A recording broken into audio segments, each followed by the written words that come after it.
If two people are buying a home and one is a first-time home buyer, do they qualify for first-time home buyer programs, even though both people aren't actually first-time buyers? The answer. So let's give the answer, and then I'll explain. And I can't speak for every lender, can't speak for every program, but I can at the top of my head, just kind of going through what I know and the programs that are common for first-time home buyers. I would say that in most cases, the answer is yes. As long as there's one first-time home buyer, then they are eligible for first-time home buyer programs. I can't, again, there may be something out there where there's one that requires two, but I'd say as a whole, the general answer is yes, you would qualify if one of the borrowers is a first-time home buyer. So let's qualify that real quick.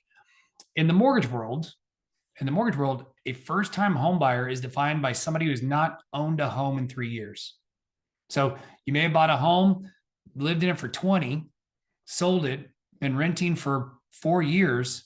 You were technically a first-time home buyer at that point. So if you've not had ownership in 3 years, maybe you got married. You got married years ago and you've been living in a house, but it's the house that your spouse bought that you don't have ownership in. If you're, it depends on the state and things like that and the laws, but you technically are first-time home buyer on your next go around. So yes, first-time home buyers, again, 3 years. If you had no ownership in 3 years, first-time home buyer programs, typically as long as one person on there is a first-time home buyer, they're typically going to be allowed to use first-time home buyer type programs. And for what those programs look like, a lot of times it's bond, gift, down payment assistance.